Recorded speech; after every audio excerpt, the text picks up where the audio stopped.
Hello everyone, how are you all doing? I hope all of you are doing great. So in this video we will see chapter number 12 Earth, Moon and Sun. ये class 7 3 NCERT science curiosity text book का chapter है. इसका part 1 already हम देख चुके हैं. इस video में हम पार्ट 2 देखेंगे, चैप्टर को फिनिश कर लेंगे. तो इसमें हमने बहुत सारे कॉन्सेप्ट समझे थे, जैसे रोटेशन ऑफ अर्थ, फिर हमने रिवोल्यूशन का कॉन्सेप्ट समझा था कि क्या होता है. सो आई होप कि फर्स्ट पार्ट आप लोगों ने देखा है. बहुत इंपॉर्टेंट पार्ट है to understand the core concepts of this chapter. So I hope all of you have watched that. But if you haven't, please go through the links given in the description box. चलिए eclipse के बारे में पढ़ते हैं. So 12.3 exercise है eclipse. Eclipse मतलब जो ग्रहण वगैरह लगते हैं, आपने सुना होगा सूर्य ग्रहण, चंद्र ग्रहण, तो उसके बारे में अब हम जानने वाले हैं. So day and night seasons the life on the earth so much is dependent upon the sun. हमारे जो दिन रात है या सीजन्स जो धरती पे आते हैं, मौसम जो बनते हैं या जीवन जो पॉसिबल है अर्थ पे, वो सभी चीजें बहुत ज्यादा डिपेंडेंट है सन की एनर्जी पे, सन पे. Could the light from the sun get blocked by two planets which are revolving between the earth and sun. अब कभी ऐसा हो सकता है जैसे सन की रोशनी हमें चाहिए, है ना, जीवन पॉसिबल होने के लिए, नहीं तो धरती पे रोशनी नहीं होगी, अंधेरा हो जाएगा. तो क्या कभी ऐसा हो सकता है कि बहुत सारे प्लैनेट्स इसके अराउंड ऑर्बिट कर रहे हैं, सन के अराउंड, है ना, ये देखा था हमने लास्ट पार्ट में. तो कभी ऐसा हो सकता है कि एक प्लैनेट और दूसरे प्लैनेट के बीच में सन आ जाए, ऐसे जैसे ये दो प्लैनेट्स आ जाएं तो सन की रोशनी इससे ब्लॉक हो जाए. ये मान लो अर्थ है, ये कोई दूसरा प्लैनेट है, तो इससे सन की रोशनी जो है अर्थ पे ना आए, ये ब्लॉक कर दे सन की रोशनी को. क्या ऐसा हो सकता है? सो वही हम पढ़ने वाले हैं. So the planets Mercury and Venus appears very small compare to sun and never block the entire light from the sun reaching us. However, you may be surprised to know that moon can do that. Do you remember studying in grade 6 that moon is a natural satellite of earth and it revolves around the earth as the earth revolves around the sun. और इसमें क्या कहा जा रहा है, बहुत सारे planets हैं हमारे, है ना, हमने याद भी किया था, मर्क्यूरी, वीनस, अर्थ, जुपिटर, सैटर्न, ऐसे याद किए थे. सो मर्क्यूरी और वीनस ये बहुत छोटे दिखते हैं साइज में, है ना, एज कंपेयर टू सन. ये कभी भी सन की रोशनी को पूरी तरीके से ब्लॉक नहीं करते. राइट नाउ अब हमने पढ़ा था कि जैसे ये सन है, सन के अराउंड हमारी अर्थ जो है वो रिवॉल्व कर रही है ना, इससे पाथ में ये अर्थ है. हमने देखा था कि मून जो हमारा चांद है वो अर्थ के अराउंड घूम रहा है ना, वो अर्थ के अराउंड ऐसे ऐसे ऐसे घूम रहा है. नाउ अब इसी से कॉन्सेप्ट बनता है एक्लिप्स का, जो आगे हम देखेंगे. सो सोलर एक्लिप्स कब होता है, सूर्य ग्रहण कब होता है? So at certain times the moon can come in between sun and earth is in a way that obstruct the light from the sun from reaching us. This is known as solar eclipse. Solar eclipse मतलब जब सन की रोशनी हमें ना दिख रही हो, जैसे यहाँ पर अर्थ है और यहाँ पे सन है, ठीक है, ये सन है, बीच में अगर मून आ जाए तो मून क्या करेगा, सन से आने वाली जो लाइट्स हैं उसको ब्लॉक कर देगा, अर्थ तक आने नहीं देगा पूरी तरीके से. तो इसमें क्या हो गया, सोलर एक्लिप्स हो गया, सन की रोशनी हमें दिख नहीं रही. You may wonder how the moon which is smaller than sun blocks the lights coming from the sun that we see in the sky. अब आप सोचोगे मून तो बहुत छोटा है, हमने सुना है कि अर्थ, हमने पढ़ा भी है कि अर्थ से तो बहुत छोटा है मून, और सन तो बहुत बड़ा है, अर्थ भी बहुत बड़ी है, तो सन की पूरी लाइट को कैसे ये ब्लॉक कर सकता है इतना छोटा सा मून, वो तो अर्थ से बहुत छोटा है. तो इसी को आगे समझाया गया. Let us explore. Ask your friend to stand in front of you. आप अपने दोस्त को कहो कि आपके सामने से खड़ा हो जाए. आप यहाँ देख सकते हो डिस्टेंस ऑफ अबाउट 5 मीटर, थोड़ी 5 मीटर की दूरी पे. Consider his head to be sun. अब इसके हेड को आप सन की तरह इमेजिन करो कि ये जो हेड है ये सन है. Now close one I and show a thumbs up with your outstretched hand towards your friend as shown in figure 12.12. Are you able to cover the entire head of your friend with your thumb? आपका अंगूठा बहुत छोटा है, ऐसे हाथ को बढ़ाते हुए आप अंगूठे को ऐसे रखिए, आगे की तरफ निकालिए और एक आंख बंद करके अपने फ्रेंड के चेहरे को कवर करने की कोशिश करिए दूर से, ऐसे कि एक आंख बंद करके आप ये देख रहे हैं कि उसका चेहरा मुझे नहीं दिख रहा. तो आप देखोगे कि इतना छोटा सा अंगूठा भी उसके पूरे चेहरे को कवर कर देगा. You can cover the entire head of your friend with the help of your thumb even though your thumb is very smaller than actual size of friends head. How could it be? तो ये कैसे हुआ? Actual size जो आपके friend का head है वो तो बहुत बड़ा है as compare to your thumb, आपके अंगूठे के मुकाबले में. में, तो ये कैसे हुआ? The size of any object as seen by your eye also known as apparent size. जो आपकी आंखें देख रही हैं किसी भी ऑब्जेक्ट का साइज, उसे एपेरेंट साइज कहते हैं। डिपेंड करता है upon both its actual physical size and it's distance from you. ये किस पे डिपेंड करता है? एपेरेंट, जो आपको दिख रहा है साइज किसी भी चीज का, कि वो आपसे कितनी दूरी पर है, डिस्टेंस मैटर करता है। The thumb being much closer to you as compare to your friend, the apparent size of your thumb and your friend's head as seen by you in this activity are similar. अब आप देखोगे कि अंगूठा छोटा है, लेकिन क्योंकि अंगूठा आपके पास है और आपका फ्रेंड आपसे बहुत दूर खड़ा है, तो इस केस में आपका अंगूठा और आपके फ्रेंड का सर जो है बराबर ही दिखेगा। तो ये आप खुद भी करके देखेंगे, दूर की चीज को ऐसे हम निशाना भी लगाते हैं तो एक आंख बंद करके लगाते हैं ना, तो क्यों करते हैं? इसीलिए। Then the apparent size of moon and sun in the sky are similar when viewed from the earth. तो जैसे हम अर्थ से अगर देख रहे हैं, अब आप जहां खड़े थे वहां पे अर्थ ले लो, जहां पे आपका फ्रेंड खड़ा था वहां पे सन और मून ले लो। तो अब क्योंकि ये दूर है और अर्थ पे हम खड़े हैं, तो अर्थ से क्या होता है, ये सन और मून सेम साइज के दिखते हैं। ठीक है, सन बहुत बड़ा है एज कंपेयर टू मून, लेकिन हमें सेम साइज के दिखते हैं। This is so because though the moon is much smaller in physical size than the sun, the moon is much closer to compare to the sun. Sun जो है वो बहुत बड़ा है एज कंपेयर टू मून, लेकिन moon earth के बहुत पास है एज कंपेयर टू सन। जो चीज पास होगी वो बड़ी दिखेगी। So therefore the moon can appear to cover the entire sun as viewed from the earth. तो मून जो है ऐसा दिखता है, अपीयर होता है कि उसने पूरे सन को कवर कर लिया जब हम अर्थ से देखते हैं तो। ओके, नाउ यहाँ पे फैक्ट दिया है, तो though the planet Mercury and Venus are much larger than moon in size, they are also much farther away from the earth as compared to moon। अच्छा, तो मून से तो बहुत बड़े हैं मर्क्यूरी और वीनस। मैंने अभी पिछले पेज पे बताया कि मर्क्यूरी और वीनस नहीं ढकते हैं सन की रोशनी को। ऐसा क्यों होता है? सो मर्क्यूरी और वीनस जो है मून से तो बड़े हैं, लेकिन वो अर्थ से बहुत दूर हैं as compare to moon. Moon बहुत पास है अर्थ के। thus this apparent sizes are very much smaller than sun and they cannot block the sun. तो एपेरेंट साइज जो हमें अर्थ से दिख रहे हैं, एपेरेंट मतलब जो हमें फील हो रहा है, दिख रहा है, एक्चुअल जो दिख रहा है, तो वो जो साइज है मर्क्यूरी और वीनस का वो बहुत छोटा है सन के कंपैरिजन में, इसीलिए वो सन की रोशनी को ब्लॉक नहीं कर सकता। For example, when Venus passes between sun and earth it appears as a tiny black dot passing against the bright face of sun. जैसे सन चमक रहा है ना, और वीनस है यहाँ पर एक प्लैनेट और अर्थ है, तो जब वीनस और अर्थ ऐसे लाइन में आते हैं तो वीनस ऐसा फील होता है, वीनस की छाया ऐसे दिखती है, छोटे से डॉट की तरह दिखती है, इतना छोटा दिखता है वो सन के सामने। This event known as transit of Venus is a rare event. ये वीनस जो है ये ट्रांजिट मतलब जाता हुआ आपको दिखेगा, ये बहुत रेयर इवेंट होता है। सो छोटा, दूर के ऑब्जेक्ट है तो हमें छोटे दिखाई देते हैं, और पास में जैसे मून हमारा पास में तो हमें बड़ा दिखाई देता है। This is the reason why moon blocks the lights of sun। Okay, now figure 12.13 आगे फिगर है, shows the arrangement of sun, moon and earth during solar eclipse। अब सूरज की, धरती की और मून की क्या पोजीशन होती है ड्यूरिंग सोलर एक्लिप्स वो आगे समझाया गया है। shadow of the moon falls on a small area or on the surface of earth as seen in figure 12.13। this area is in total darkness and no part of sun can be seen from there। the observation in this area witness a total solar eclipse। so अब यहाँ पे देखो ये image दिया हुआ है, right. अब ये सन है और यहाँ पर ये छोटा सा आपको मून दिख रहा है और ये अर्थ है, तो आप देखोगे कि पूरी तरीके से ये जो डार्क एरिया दिख रहा है, डार्क वाली लाइन, ये पूरी तरीके से ब्लॉक कर लेते हैं। तो जो इस एरिया में होगा वो पूरा अंधेरा फील करेगा, है ना। और यहाँ पे हल्की हल्की रोशनी आपको दिख रही है जो लाइट शेड जैसा है, राइट। तो वहां पे बहुत कम आपको लाइट देखने को मिलेगी। So in area where moon partially block out only some region of the sun, they observe a partial solar eclipse. वहां पे कम सोलर एक्लिप्स आपको दिखता है, मतलब थोड़ी सी रोशनी आपको दिखेगी। During a total solar eclipse for a few minute it turn dark during the day as no sunlight reaches the earth. जब कंप्लीट सोलर एक्लिप्स होगा, पूरा सोलर इक्लिप्स, तो उस वक्त सन की रोशनी पूरी तरीके से कवर हो जाती है, ढक जाती है। अब जैसे ये वाला दिख रहा है आपको, ये वाला केस देखो, वैसे मैं अभी एक बार में ही समझा दूंगी, अभी पहले पढ़ लेते हैं। Due to the earth rotation and the motion of moon in its orbit, the moon shadow moves across the surface of earth, thus the total solar eclipse is visible only for a few minutes। as the moon begins to move away from the front of sun, we see a partial solar eclipse and daylight begins to return। अब क्या होता है, हमने देखा था कि moon भी move कर रहा है, ये देख रहे हो डैश डैश लाइन, मून भी अपने ऑर्बिट में मूव कर रहा है, अर्थ भी मूव कर रही है।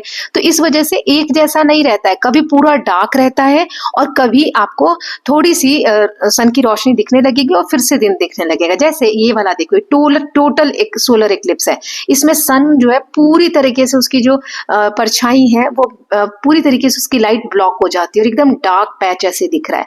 फिर ये है पार्शियल सोलर इक्लिप्स, इसमें थोड़ा सा पार्ट आपको दिखना बंद होगा। और ये डायमंड रिंग, मतलब यहाँ पे क्या हो रहा है, मून जो है थोड़ा सा मूव हो गया तो एक तरफ से आपको सन की रोशनी दिखने लगेगी और थोड़ा सा अंधेरा रहेगा। Okay, so I hope it is clear कि ये जो दिख रहा है ये ब्लैक गोल, ये मून है, इसके पीछे सन है, तो सन मून जो है वो ब्लॉक कर रहा है, राइट। सो इसकी वजह से सोलर इक्लिप्स होता है। नाउ नेक्स्ट देख लेते हैं। So safe viewing of a solar eclipse, आपको डायरेक्टली जाके सोलर इक्लिप्स नहीं देखना चाहिए जब भी आसमान में होता है।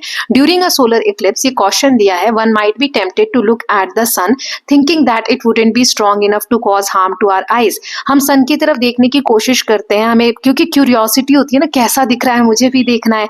However, even during the eclipse, the sun is intense enough to damage the eyes and cause blindness. लेकिन ऐसा नहीं है, सन इक्लिप्स के दौरान भी इतनी उसके लाइट में मतलब ज्यादा इंटेंसिटी होती है कि आप डायरेक्टली देखेंगे तो आपकी आईज जो है वो हार्म हो सकती है। Thus, directly viewing solar eclipse must strictly avoided. इसलिए डायरेक्टली हमें सूरज की तरफ नहीं देखना चाहिए।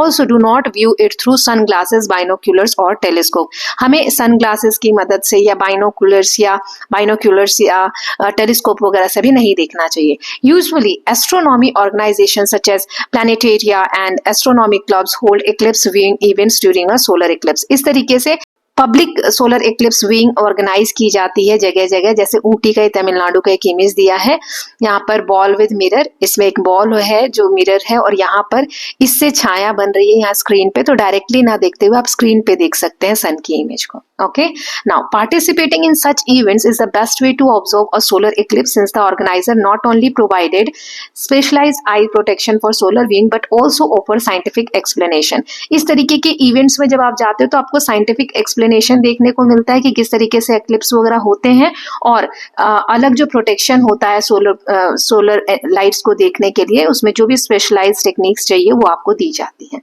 Now next देखते हैं। So, people have observed eclipse and maintained records since ancient time. बहुत प्राचीन समय से ये लोग सूर्य ग्रहण को ऑब्जर्व कर रहे हैं, उससे क्या क्या फाइंडिंग्स उनको पता चलती है वो लिखते हैं, नोट करते हैं। When the reason for eclipse were not known, they feared the occurrence of eclipse. पहले पता नहीं था कि ये सूर्य ग्रहण, चंद्र ग्रहण क्यों होता है, तो उस वक्त लोग घबराते थे कि ऐसा क्यों हो रहा है, सूरज कहाँ जा रहा है। As you can imagine, something blocking the sun, the main source of heat and light on earth, even for a brief period of time, would have been extremely concerning. आप समझ सकते हो कि सूरज की जो रोशनी होती है वही मेन सोर्स है अर्थ पे लाइफ के होने का। अगर वही नहीं दिखेगी तो लोग घबरा जाते थे पहले कि ऐसा क्या हो गया, सूरज की रोशनी कहाँ चली गई, अब हम जिएंगे कैसे, चाहे थोड़ी देर के लिए लोग, लेकिन लोग घबरा जाते थे पहले। Many superstitions were attached to solar eclipse in various part of the world related to activities that could not be carried out during eclipse. बहुत सारे आप देखते होंगे, आपके घर में भी होता होगा, जब सूर्य ग्रहण होता है तो आप देखते होंगे कि मम्मी वगैरह बोलते हैं अभी कुछ खाना नहीं है, या जो बचा हुआ खाना है वो लोग वो यूज नहीं करते, पूरे घर की सफाई करते हैं। इस तरीके की कुछ चीजें आपने देखी होंगी, जैसे सच एज ईटिंग, कुकिंग और गोइंग आउट ऑफ होम, ये सब चीजें रोक दी जाती है, बाहर नहीं जाना है। But now that we know the reason why a solar eclipse occurs, we need not fear these events as long as we do not look at the sun directly. लेकिन अब हमें कारण पता है कि ये क्यों हो रहा है, इसीलिए हमें घबराना नहीं चाहिए ये सब देखकर कि ऐसा क्यों हो रहा है। इनफैक्ट साइंटिस्ट, सिर्फ एक चीज ध्यान रखना है कि सन की तरफ डायरेक्टली देखना नहीं होता। In fact scientist go around the world to observe the eclipse from wherever these are observable. Then the eclipse provided them an opportunity to study the phenomena that cannot be observed otherwise. So अब scientist कहीं पर भी world में eclipse लगता है ना दिखने वाला, तो वो वहां पर जाके ऑब्जर्व करते हैं और स्टडी करते हैं उस फिनोमिना को कि क्या क्या चीजें हो रही है, उनको ये अपॉर्चुनिटी जैसा लगता है, right. Now next is fascinating fact है, eclipse जो होता है, ग्रहण जो होता है, an eclipse known as ग्रहण in Sanskrit and in mainly Indian language. Indian language में हम इसे ग्रहण कहते हैं। हैं, many ancient Indian astronomical text provide calculation to predict eclipse. बहुत सारे हमारे जो टेक्स्ट हैं, प्राचीन ग्रंथ वगैरह हैं, उसमें कैलकुलेशन भी बताई गई है कि एक्लिप्स को कैसे हम प्रिडिक्ट कर सकते हैं कि कब ग्रहण लगने वाला है। The best known and most referred text है सूर्य सिद्धांत। सूर्य सिद्धांत जो है उसमें बहुत अच्छे से बताया गया है, which is written in classical Sanskrit poetry tradition in rhythmic shlokas. उसमें श्लोकों के द्वारा पोएट्री फॉर्म में लिखा गया है कि सूर्य ग्रहण कब, कैसे, कहाँ, क्या लगता है, कैलकुलेशन के तरीके बताए गए हैं। Now next is lunar Eclipse. अब लूनर मतलब चांद से रिलेटेड है ना। सो चंद्र ग्रहण कब लगता है। अब आप समझ गए कि जो चीज बीच में होगी वो सन की रोशनी को ब्लॉक करेगी। तो अगर मून बीच में आ जाता है, यहाँ सन है यहाँ अर्थ है, तो मून बीच में आ गया तो सोलर इक्लिप्स होगा। अब अर्थ बीच में आ गई तो अर्थ क्या करेगी, सन की रोशनी को ब्लॉक कर लेगी, राइट। अब यहाँ मून है, ये रहा मून, तो मून पे सन की रोशनी नहीं जाएगी, उस दिन हमें चांद नहीं दिखेगा। और क्योंकि मून मूव करते रहता है, हल्का सा कभी दिखेगा, पार्शियल लूनर इक्लिप यहाँ पर होगा, ये पूरी तरीके से यहाँ पर कवर हो जाएगा। और यहाँ पर भी पार्शियल लूनर इक्लिप होगा। पार्शियल मतलब थोड़े से पार्ट में सूरज की रोशनी दिखेगी यहाँ से जो रिफ्लेक्ट होके जा रही है, right. Now As moon revolve around the earth, sometimes earth can block the sunlight from reaching the moon. दोनों ही रिवॉल्व कर रहे हैं, अर्थ भी मूव कर रही है और मून भी मूव कर रहा है। तो अब इसमें क्या होता है, कभी कभी अर्थ सूरज और चांद के बीच में आ जाती है। So this is known as lunar eclipse. On such days we see earth shadow falling on the full disc of moon. उसमें क्या होता है, अर्थ की जो परछाई है वो मून के ऊपर पड़ती है। Shows the arrangement of the sun, earth and moon during a lunar eclipse. I hope clear होगा। सो सोलर इक्लिप्स में क्या होता है, देखो सन की पोजीशन फिक्स कर दो। अब आपको यहाँ पे देखना है कि कौन सा बीच में आएगा। तो सोलर है तो यहाँ अर्थ होगा, यहाँ मून, और लूनर है तो सन तो यही रहेगा, यहाँ अर्थ हो जाएगा और यहाँ मून हो जाएगा। आई hope it is clear, right. Now next देख लेते हैं। So when moon is completely in the earth shadow, पूरी तरीके से अर्थ जो है ढक लेती है लाइट को, तो बीच में हमने जो देखा था वो होता है कंप्लीट लूनर इक्लिप्स, ये वाला टोटल लूनर इक्लिप्स, ओके, ये वाला पोर्शन। और इधर कौन से हो जाएंगे, पार्शियल, वही आगे लिखा गया है। So when the moon is completely in earth shadow it is called total lunar eclipse. The bright disc of moon starts to appear dark red in colour and stage that way until the moon moves out of the shadow of the earth. Now when part of moon is in earth's shadow and rest of the moon is visible, it is called partial lunar eclipse. Unlike sun, we can safely watch the eclipse full moon with our naked eye. sun जब solar eclipse होता है तो हमें उसे अपनी आंखों से ऐसे डायरेक्टली नहीं देखना चाहिए। जब lunar eclipse होता है तो आप आराम से देख सकते हैं, उसमें कोई प्रॉब्लम नहीं है। Now here a fact is given Science and Society using the computer version of Stellarium app which is free. You may get information about upcoming solar and lunar eclipse if any which may be visible from your location. अब ये एक app होता है, इसके through आप जान सकते हैं नेक्स्ट सोलर या लूनर इक्लिप्स कब आने वाला है। ओके, नाउ यहाँ फैसिनेटिंग फैक्ट दिया है। The Kodaikanal solar observatory is located in beautiful Palani range of hills in southern India.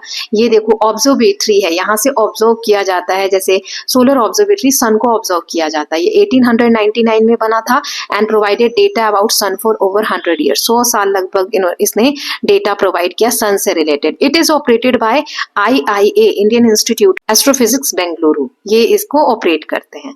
Now next no a scientist, एक साइंटिस्ट के बारे में दिया है।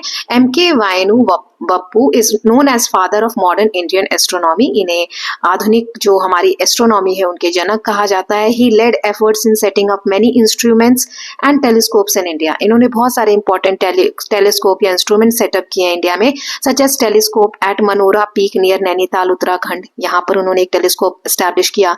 देन कवलूर तमिलनाडु में, the observatory at Kavalur has been named after him. ये जो नाम रखा गया है कवलूर में ऑब्जर्वेटरी का, उसका नाम इनके नाम पे ही रखा गया है। He mainly studied stars and even discovered a comet. He also traveled to different parts of world to study solar eclipse. वो वर्ल्ड में अलग अलग जगह पे जहाँ पे सोलर इक्लिप्स उस वक्त ऑब्जर्व हो सकता था वहां पर उन्होंने विजिट किया और बहुत सारे उन्होंने फाइंडिंग्स है, ऑब्जर्वेशन है, वो बताए। So with this students we are done with the chapter. Now book की जो समरी है वो देख लेते हैं। So in a nutshell, the earth rotates on its own axis in about 24 hours. Earth जो है अपने ही दूरी पे 24 घंटे में एक रोटेशन कंप्लीट करती है। अर्थ की जो रोटेशन है वो वेस्ट से ईस्ट की तरफ होती है, जिसकी वजह से डे और नाइट क्रिएट होते हैं, as well as apparent motion of sun, moon and stars. Now earth revolve करती है, अभी रोटेशन था जो अपने एक्सिस पे करती है, रिवॉल्व करती है अराउंड द सन, और लगभग 1 साल लगता है एक रिवोल्यूशन में। अर्थ की जो एक्सिस है रोटेशन की वो अपराइट नहीं है, ऐसे नहीं है, ऐसे नहीं है, वो इस तरीके से है, ठीक है, respect to orbit, but it is tilted. Seasons occur, season क्यों होते हैं? क्योंकि अर्थ टिल्टेड है अपनी एक्सिस पे और रोटेशन होता है और उसके स्फेरिकल शेप के कारण। सोलर इक्लिप्स जब मून जो है वो पाथ में आ जाता है, रास्ते में आ जाता है of the sun as seen from the earth and sunlight is blocked from reaching the earth। अब लूनर इक्लिप्स कब होता है? जब अर्थ बीच में आ जाती है सन और मून के और सनलाइट को ब्लॉक कर देती है और मून पे नहीं पहुंचने देती है। Okay, so with this we are done with the summary. Now textbook के क्वेश्चंस देख लेते हैं। Let us enhance our learning. इसमें जो भी क्वेश्चन है वो देखेंगे। नेक्स्ट वीडियो में हम जो लास्ट पार्ट होगा इसका, उसमें हम एक्स्ट्रा समरी नोट्स, एग्जाम के बेस्ड जो क्वेश्चंस होते हैं वो सब प्रैक्टिस करेंगे। ओके, चलिए एक एक करके क्वेश्चन देख लेते हैं। पहला क्वेश्चन है कि ये जो फिगर दिया हुआ है यहाँ पर, how many hours of sunlight do the north pole and south pole receive during one rotation of earth. Earth एक बार रोटेट करेगी तो कितने घंटे की लाइट यहाँ पर रिसीव होगी? तो जैसे नॉर्थ पोल पे आप देख सकते हो यहाँ पर पूरा अंधेरा है, तो नॉर्थ पोल पे 0 आवर्स कंप्लीट डार्कनेस, और साउथ पोल पे यहाँ आप देख सकते हो प्रकाश है ना, so 24 hours of sunlight. Now second question, fill in the blanks है। So stars rises in the dash and sets in the dash. Stars rises in the east and sets in the west. जैसे sun क्या है? एक star ही तो है, सूरज जो है एक तारा ही है, तो सन ईस्ट में हमें दिखता है राइज होता हुआ और वेस्ट में सेट होता हुआ दिखता है। Then day and night are caused by earth's rotation. Earth की रोटेशन के कारण डे और नाइट होते हैं। When the moon fully covers the sun, moon जो है पूरी तरीके से सन को कवर कर लेता है हमारे देखने, हमारे व्यू में, तो उसे हम क्या कहते हैं? Total solar Eclipse. Okay, now यहाँ पे ट्रू और फॉल्स बताने हैं, एक एक स्टेटमेंट देख लेंगे। पहला है lunar eclipse occurs when sun comes in between earth and moon. Lunar eclipse कब होगा? कि सन बीच में आ जाता है, तो सन तो किसी भी केस में बीच में नहीं आता है, तो ये क्या हो जाएगा? फॉल्स हो जाएगा, है ना। वैसे मैंने एक एक करके यहाँ कारण दे दिए हैं, तो ये फॉल्स है। लूनर इक्लिप्स कब होता है? जब अर्थ बीच में आ जाती है सन और मून के। Sunrise happens earlier in Gujarat than in Jharkhand, तो ये फॉल्स है, क्योंकि देखो जब आप इंडिया का मैप देखोगे ना, नदन वाला पार्ट, तो जैसे यहाँ पर गुजरात है, यहाँ कहीं गुजरात है, राइट, और यहाँ पर थोड़ा सा मैं बना देती हूँ, यहाँ कहीं झारखंड है, तो ईस्ट इधर है, वेस्ट इधर है। ईस्ट वाले जो साइड है वो पहले सनराइज देखेगी, राइट, तो सनराइज सबसे पहले कहाँ होगा? झारखंड में होगा, गुजरात यहाँ है लगभग, तो ये बाद में फील करेगा, तो स्टेटमेंट फॉल्स है ना। Chennai the longest day occurs on summer solstice. Chennai में जो है वो लॉन्गेस्ट डे होता है समर सॉल्स्टिस के दौरान। ट्रू, समर सॉल्स्टिस जो है वो 21 जून को होता है, ये लॉन्गर डे होता है नदर्न हेमिस्फेयर में। नाउ नेक्स्ट है फोर्थ वाला, we should watch the solar eclipse directly. हमें डायरेक्टली देखना चाहिए सोलर इक्लिप्स को? नहीं, इससे हमारी आई डैमेज हो सकती है। सीजन्स जो है वो अर्थ के टिल्ट के कारण होता है, जो रोटेट करती है अपने एक्सिस पे, and it's spherical shape. Absolutely true, ये हमने पढ़ा था। Then earth's revolution around sun cause day and night, ये फॉल्स है, क्योंकि अर्थ जो रिवॉल्व करती है उससे सीजन्स बनते हैं, है ना, और इससे जो रोटेशन होता है अर्थ का, उससे यहाँ लिखा है day and night occurs due to rotation and not revolution. Now next question is Padmashri saw the Orion constellations nearly overhead at 8 p.m. yesterday। कल उसने शाम को, रात को लगभग 8 बजे उसने ओरियन जो कॉन्स्टिलेशन होता है, तारों का एक समूह होता है, वो देखा उसने। When will she see Orion overhead today? आज वो कितने बजे देखेगी? So stars appear 4 minutes earlier each day due to Earth's revolution। 4 minute पहले दिखने लगते हैं, जैसे 8 बजे दिखे तो 7:56 पे आज वो देखेगी रात में। Okay, now next is Nandini saw a group of stars rising at midnight on 21st June। 21 जून को उसने एक तारों का समूह देखा जो बिल्कुल आधी रात को दिखे उसको। तो वो सेम ग्रुप ऑफ स्टार्स उसको कब दिखेंगे? अगले साल। Same stars will rise at midnight after exactly 1 year, सो 21st June नेक्स्ट ईयर, ठीक है, अगले साल की 21 जून को। Now next is Abhay notice that when it was day time in India. Abhay ने नोटिस किया कि जब इंडिया में दिन होता है, his uncle who was in USA, वो जो उसके अंकल हैं अभय के, वो यूएसए में रहते हैं, वो सो रहे होते हैं, वहां पर रात का टाइम होता है। What is the reason behind the difference? इसके पीछे क्या रीजन है? बोलते ना अभी वहां अमेरिका में तो रात होगी, यहाँ सुबह होती है, तो ऐसा इसलिए होता है because earth rotates from west to east. जैसे ये अर्थ है, तो आप वर्ल्ड का मैप देखोगे ना, तो यहाँ पर इस तरीके से कुछ आप वर्ल्ड का मैप एक बार देखना, इट्स नॉट एक्यूरेट, बट यहाँ पे कहीं अफ्रीका है, यहाँ पे अफ्रीका है, यहाँ आपका, यहाँ हमारा इंडिया है, ये जो इंडिया का सदर्न पार्ट है वो है, इस तरीके से कुछ है ना, ऐसा थोड़ा सा अंदाजा मैंने दिया। तो इंडिया यहाँ है, तो अब है यहाँ पर कहीं है, ठीक है, इंडिया में, और ये है हमारा नॉर्थ अमेरिका, ओके। सो यूएसए, ये वाला जो है, ये वाला, ये यूएसए है। अब इधर क्या है, वेस्ट, इधर क्या है, ईस्ट। तो सूरज यहाँ फिक्स है ना, ईस्ट की यहाँ पर फिक्स है, फिक्स एक जगह है। अब अर्थ ऐसे रोटेट कर रही है वेस्ट से ईस्ट की तरफ, तो यहाँ पर पहले सूरज दिखना शुरू हो जाएगा, और तब धीरे धीरे ये वाला जो पार्ट है ये सूरज के सामने आएगा, तभी तो सूरज दिखेगा।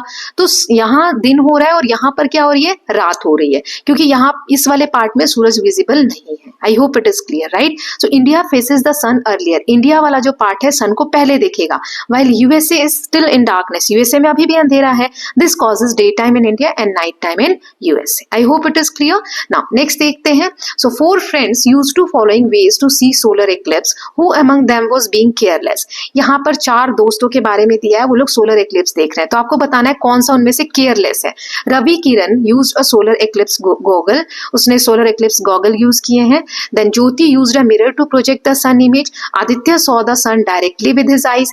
Aruna attended a program arranged by a planetarium. तो कौन कौन इसमें से केयरलेस है, तो रवि किरण सेफ है, ज्योति जो है वो सेफ है, प्रोजेक्शन मेथड यूज करिए। आदित्य केयरलेस है, डायरेक्टली वो देख रहा है ना, और अरुणा भी सेफ है। सो आदित्य जो है वो केयरलेस है कि वो डायरेक्टली क्यों देख रहा है, राइट ना। यहाँ पर हमें इमेज दी गई है, हमें अप्रोप्रिएटली फिल करना है सन और मून और अर्थ की पोजीशन। सोलर इक्लिप्स में क्या होता है, देखो सन तो फिक्स रहेगा, है ना, ये मैंने बताया था, यहाँ सन है, यहाँ सन है, ये लूनर इक्लिप्स और ये सोलर इक्लिप्स है। अब यहाँ अर्थ आ जाएगा, EARTH, और यहाँ पर क्या आ जाएगा, मून सोलर इक्लिप्स में, और लूनर इक्लिप्स में क्या हो जाएगा, मून दिया हुआ है या अर्थ आ जाएगी। Okay, now next question is the moon is much smaller than the sun, yet it can block the sun completely from our view during a total solar eclipse. Why is it possible? वो moon जो है वो बहुत छोटा है सन के comparison में, फिर भी वो सन की रोशनी को क्यों ब्लॉक कर लेता है, क्योंकि मून जो है, because the moon is much closer to earth, earth के बहुत पास है, तो एपरेंट साइज जो हमें दिखता है ना वो ऑलमोस्ट इक्वल है सन के साइज से, right. Thus it can fully cover the sun, size जो है वो दूरी के वजह से हमें बड़ा दिखता है। Now next question is Indian cricket team matches in Australia are often held in December. Indian cricket team के जो ऑस्ट्रेलिया के साथ मैच होते हैं ना, लगभग दिसंबर के मंथ में होते हैं। शुड दे पैक विंटर और summer clothes for their trip, तो वो क्या पैक करेंगे, विंटर क्लॉथ्स ठंड के कपड़े या गर्मी के कपड़े, क्योंकि देखो दिसंबर में इंडिया में क्या होती है, ठंड होती है। लेकिन अब क्योंकि नदर्न हेमिस्फीयर सदर्न हेमिस्फीयर हमने पढ़ा था, ये अगर मैं आपको अर्थ का ये मैंने मैप बनाया था, यहाँ पर मैं इक्वेटर बना देती हूँ, ठीक है। तो आप जब वर्ल्ड का मैप देखोगे ना, तो यहाँ पे कहीं वो है ऑस्ट्रेलिया, तो सदर्न हेमिस्फीयर में ऑस्ट्रेलिया है ना। तो यहाँ पर क्या होगा, अगर इंडिया में दिसंबर है मतलब ठंड है, तो यहाँ पर ऑस्ट्रेलिया में क्या होगा, गर्मी होगी, तो गर्मी के कपड़े पैक करने होंगे, है ना। So in December Australia has summer, southern hemisphere experience opposite season. मैंने आपको समझाया था लास्ट वाले चैप्टर में, they should pack summer clothes, तो उन्हें समर क्लॉथ्स पैक करने चाहिए। Next is why do you think lunar eclipses can be seen from a large part of earth when they happen, but solar can be seen only by only a small part of earth. देखो lunar eclipse जब होता है तो अर्थ के बहुत बड़े part पे, बहुत जगह के एरिया के लोग कहेंगे आज चंद्र ग्रहण दिखा, बहुत बड़े एरिया में दिखता है। लेकिन जब सोलर इक्लिप्स होता है, अभी हमने साइंटिस्ट का भी पढ़ा कि उन्होंने सोलर इक्लिप्स जगह जगह जाकर देखे, मतलब कि हर जगह पर नहीं हो रहा है एक साथ, है ना। तो ऐसा क्यों होता है, स्मॉलर पार्ट पे ही क्यों होता है अर्थ के सोलर इक्लिप्स। तो during solar eclipse moon shadow on earth is very small, sun moon छोटा है तो उसकी शेडो थोड़ी ही जगह पर होती है, इसलिए अर्थ के कम पार्ट में सोलर इक्लिप्स देखने को मिलता है। लेकिन लूनर इक्लिप्स के दौरान अर्थ की शेडो मून पे पड़ती है, जो कि अर्थ तो बहुत बड़ा है ना मून से, so the eclipse is visible from anywhere on earth where it is night time. जहां पर भी रात होगी वहां पर चंद्र ग्रहण देखने को हमें मिलता है जब भी लूनर इक्लिप्स होता है। तो नाउ लास्ट क्वेश्चन है, if the earth's axis were not tilted, earth का एक्सिस टिल्टेड नहीं होता, मान लो इसी तरीके से होता है, ऐसा नहीं होता, तो फिर with respect to the axis of revolution explain what could be the effect on season. तो फिर सीजन पे क्या इफेक्ट होता, तो कोई सीजन होता ही नहीं, हर जगह every place would get nearly same amount of sunlight. ऐसे टिल्ट है तभी तो यहाँ पर आपको देखते हैं कि ज्यादा रोशनी है अगर सन यहाँ है तो, राइट। तो अगर ऐसा नहीं होता, बिल्कुल बराबर होता, तो सेम अमाउंट ऑफ सनलाइट हर जगह बराबर मिलती। Day length would remain nearly equal through out the year. बराबर दिन और बराबर रात का जो टाइमिंग है वो होता, right? So with this, students, we are done with the chapter. We have completed the chapter in 2 parts. Now in the next video we are going to see summary exam based questions. Okay, so that will be the last part of this chapter, and not only this chapter, this book also. Okay, so we'll meet very soon with the last part. Till then, please take care of yourself, keep learning, keep revising, and don't forget to subscribe the Kalyan TV channel for more such videos. Thank you so much.